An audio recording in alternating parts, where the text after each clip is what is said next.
Since the feedback that I received on my last daily driver crossover review was so enormously positive, I thought I would do another one. So welcome back to the BMW reviews. I haven't forgotten. This that I'm standing right next to is a 2023 X3 30i xDrive, and it's the LCI model, which stands for Life Cycle Impulse. It's a facelift, basically. So they made it a little nicer looking inside and out. Hopefully they'll sell more. Actually, it's an X3. Hopefully they'll lease more. So the X3 is halfway through its third generation. The first generation was primarily based on the E46. It was a little ugly because they added a lot of plastic and cladding and stuff like that to make it look more off-road capable, which didn't really work because it wasn't capable off-road. It was available with a manual transmission all the way up until, I think even the second generation was available in some areas with the manual. This obviously isn't, because who would buy one? Sorry, who would lease one? The current X3, especially this facelift model, I think is one of BMW's best looking cars right now. I know I said that, I went there, but I truly believe it, especially in this, what color was it? I really don't know anything, do I? All right, pretend that I didn't. Especially in this skyscraper gray, which is, you know, it's an interesting color name, skyscraper gray. You can kind of see where they got it from. It's gray like a building, you know? It's finished over a beautiful beige interior, which I think is fitting for a car of this type. The current X3 starts from just a hair over $45,000, which is, I believe, the average new car cost right now. So it's right slap bang there in the middle. You know, that's the area where the X3 tends to like to be. It's between the X1 and the X5. It's more sort of like a middle ground thing. Forget about the X7. It's a useful car for taking your small family on the Starbucks run. And I think it's a really, really pretty car, especially considering BMW's controversial design decisions that they've been making in the past 3 to 5 years. The facelift X3 is sort of a breath of fresh air. They're not taking too many risks again because they need to sell a lot of these. The X3 and the 3 Series, those two cars are generally restyled quite conservatively and safely, which makes sense. So the X3 is available with a choice of engines and drivetrains. Rear-wheel drive is standard, but you will never, ever, ever find a rear-wheel drive X3 or X5 outside of California. So this one is obviously all-wheel drive. For engines, you got the 30i, 2-liter, 4-cylinder, 256 horsepower. Then there's the M40i, a 3-liter, twin-turbo, straight-six, 380 horsepower, they say, but it probably makes more. And then there's the X3M and the X3M Competition, which have 470 or 510 horsepower, depending on which one you get, which is awesome. This is actually the first generation to have an M variant, but this obviously isn't one, so that's the last we're gonna mention, the X3M. So let's talk about styling for a second. Now, like I said before, the X3 and the 3 Series as well, which is what this car is based on, need to sell a lot, so they don't really tend to take any risks by fitting lung grills on the front or anything. I should also mention this is the regular sport trim level, so it's not going to be overly sporty like the M Sport is, but it's also going to be quite understated, not in your face as well, which is what I'd prefer. So on the front, it's got nice looking crisp darkened headlights, and then on the bottom it's got this, like right here, it's got this aluminum element of design thing sticking out. It's got small grills and things like that. It's not really, again, it's not really anything crazy. Then we move to the side. This sporty vent right here, which is fake. Who would have guessed? Door handles are door handles. I think the back is where it's easiest to tell that it's the facelift because of these new taillights, which are darkened, and they also look like that one sword from Halo. You guys know what I'm talking about? They've got sort of Halo sword vibes. I don't know, but they look good. It's got that classic BMW shape. I think these wheels have been around for a really long time, actually. I feel like they were first on the mid-2000s X5. All right, so let's check out the practicality, which is important on a car like this. This car does not have the split folding tailgate that the larger X5 has, but at least it has a perfectly decently large enough cargo area back here for pretty much everybody. And if this is a little bit too much for you back here, then you can also opt for the X4, which is the coupe SUV sloping roof variant of the X3. Anybody who knows me or has watched my videos knows how I feel about those, so I'm not gonna mention it. But I will say that I prefer the look of the X4 to the X6. So underfloor storage area check, it's pointless. Like, what is this even for? What's this? Ah, yes. We all know what this is used for, ladies and gentlemen. Pulling it out when it's stuck in mud when you're going off-roading, and definitely not when it breaks down. Sorry, BMW. I'm gonna put your tool back. I hope you forgive me for making fun of your cars. This underfloor storage area is quite pointless, but it's nice to know that you can store your pens in there if you want, I guess. There's a little cigarette-style charging outlet right there, which is always nice to see. If I push on that, then this is also a little hanger thing for your groceries or for really small pressed linen shirts. The rear seats also fold down if you need them to, but there's no latch or anything to do it from here, which on a larger, more expensive SUV, I would complain about. This one is, we're gonna let it pass. It's not really a big deal on a compact luxury SUV, but it does have one of these. So there's something. All right, so this is the rear seat of the X3. Let's find out what it's like. I am 6'3" tall, yada, yada, yada, blah, blah, blah. We get in.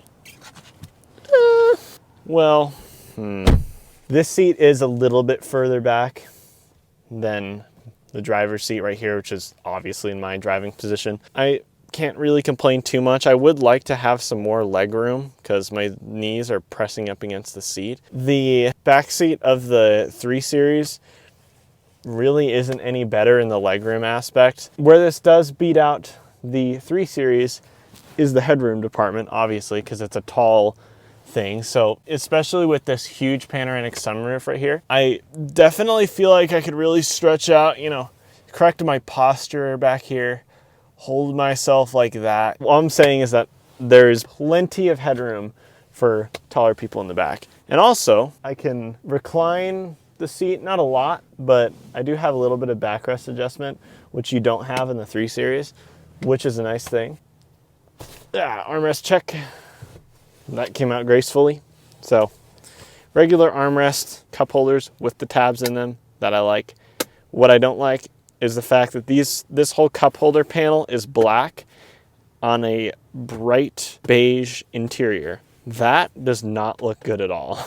That's a small, little subtle way to notice where the manufacturer cut costs a little bit.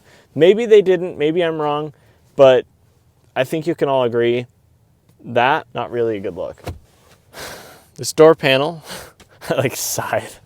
This door panel right here, nice wood trim, which you all know that I like. And on the front, in front of the speaker, it has this little metal panel thing that has an X etched into it to remind you that you're in an X SUV BMW. And I like that. That's a cool little Easter egg. It's not really a crazy Easter egg that you wouldn't notice, but if you spend most of your time in the front seats where those little X logos are covered when the doors are shut, and you go back here, you wouldn't normally notice that, and I think that's a nice little thing. In terms of materials, grab handles up here, which isn't normally that interesting, but the driver gets a grab handle too, which I always, always, always like. X3 gets a pass for that. iX, Ford F-150 Lightning, and Tesla Model 3 get a miserable fail on the ceiling mounted grab handle test because they don't have any, which I do not understand, but whatever. I do have rear seat climate controls, which are an option, but it's a nice option to have. USB-C ports underneath. Yes, there's a transmission tunnel, but it's standard, this thing is rear wheel drive, which I think is pretty cool. And the seat material is nice and soft and feels nice. I am pleasantly surprised by the interior in this car. My only real complaint about the back seats is the fact that I don't have really any legroom. Let's move on to the business end of the X3. We sit down and we find the same kind of nice materials everywhere that we do in the back. It's certainly harder to find cheaper materials up here than it is in the back. That doesn't mean that the back is significantly worse quality than the front. It's just the fact that there's a couple pieces in the back that aren't as important to feel nice, whereas this, yeah, there's a little bit there, but I mean, it's not that bad. Again, I really like the door panels with the wood trim and the wood trim up here. I'm a wood trim guy, you know me.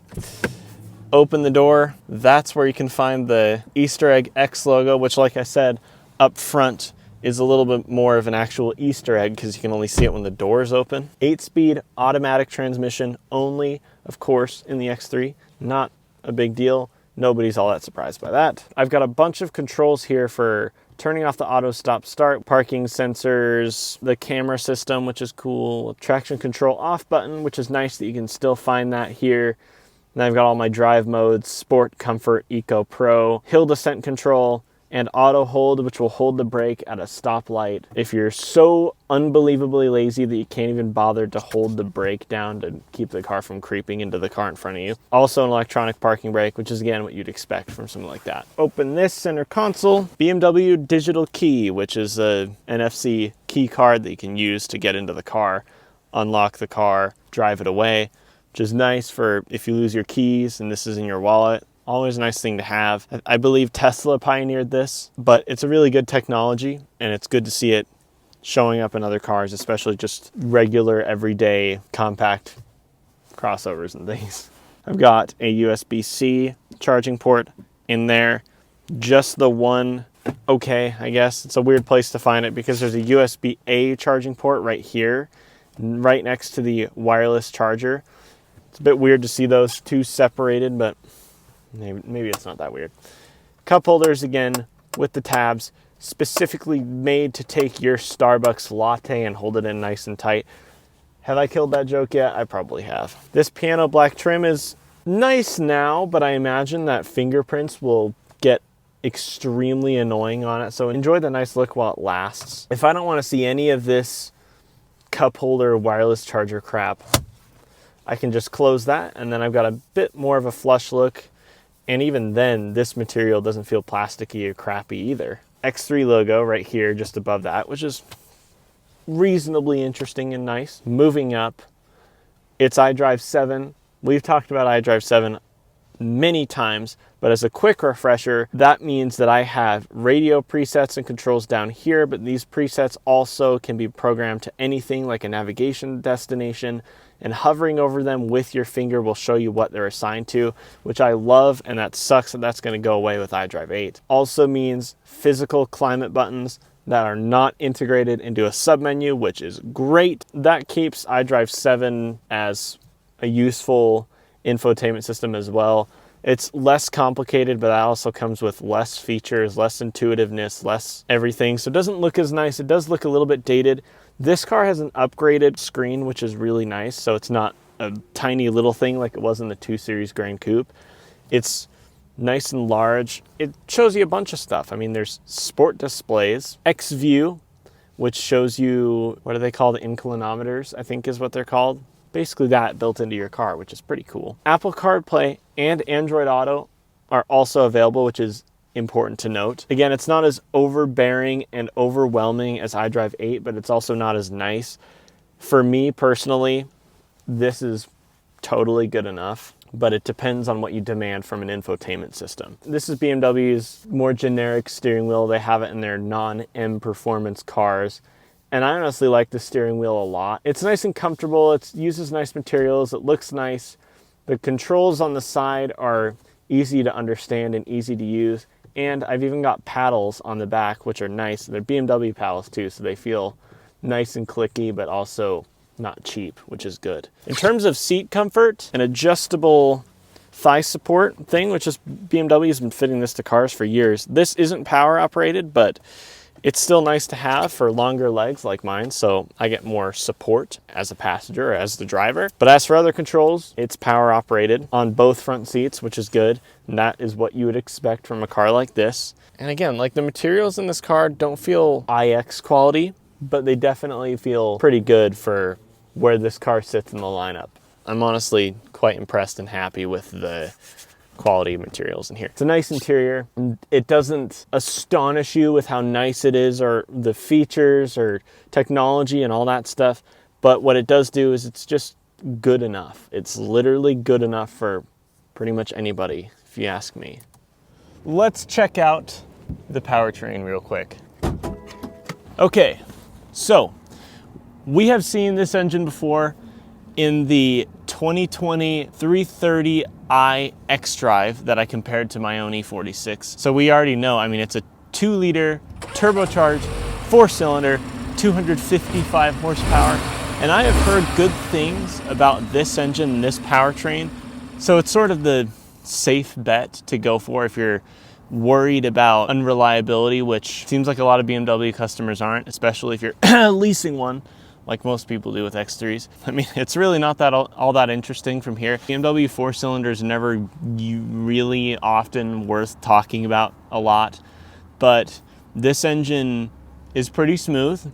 It sounds pretty okay, and it's powerful enough to be enough for most people, so.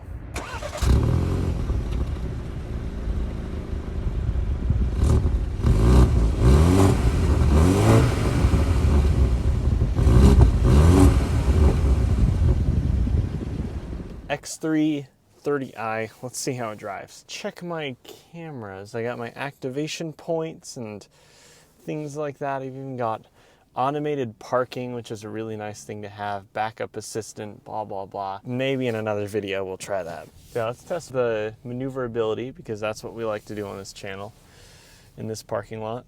And it's definitely good for the size and the type of vehicle that this is. If you're driving this every day, I mean, for parking, this thing will be no problem at all. It'll be an absolute breeze. If you want something that's easy to park, I would recommend an X1. That slots in below the X3. They literally just made a brand new X1, which is apparently really nice and good.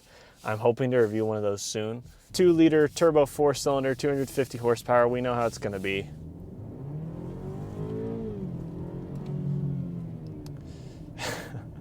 It makes a nice little sound. It shifts pretty well, honestly.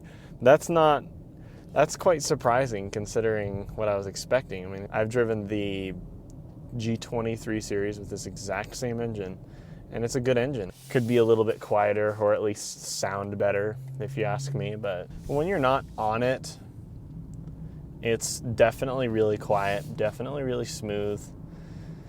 If you want something faster that sounds better, get an M40i, spend the extra $1. But for me, on a car like this, I really don't see the appeal of a 400 or 500 even horsepower X3 when you can just get a 3 Series, which is more athletic, handles better, looks better, unless you get the M3. Goes harder because it's lighter, you know, that sort of thing. So if I were to get an X3, I'd probably just get one exactly like this. It rides comfortably and it's quiet, and I do feel more high up than I would expect from an X3 because it's always been a more on-road car focused SUV rather than being off-road, commanding driving position, stuff like that.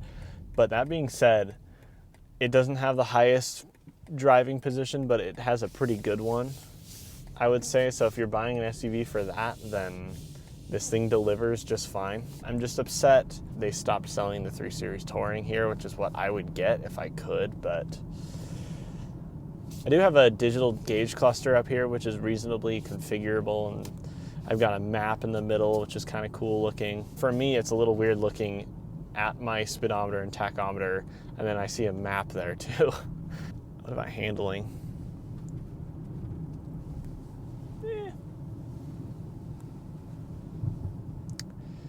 It rolls a little bit, but I think the steering is nice and quick and tight enough that it's not twitchy at all, but doesn't feel lazy either. It definitely feels like a competent thing, like something fell over into the road.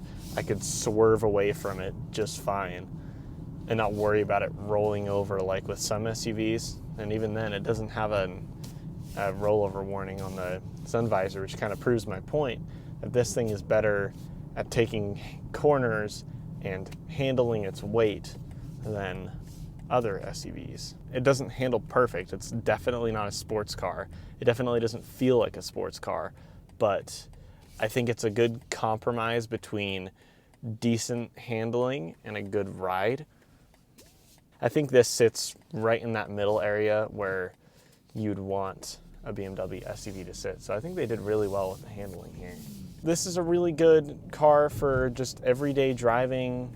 It's good on gas. It's reasonably priced. It's quite well equipped. It's got nice interior materials and things like that. Can't really say anything negative about this, other than the fact that it killed the 3 Series Touring. But can't really blame the car for that too much. You have to blame the buyers. Thanks to BMW of Murray, once again, for lending me a car. Thank you everybody for watching. Hope everybody has a great day. Bye-bye.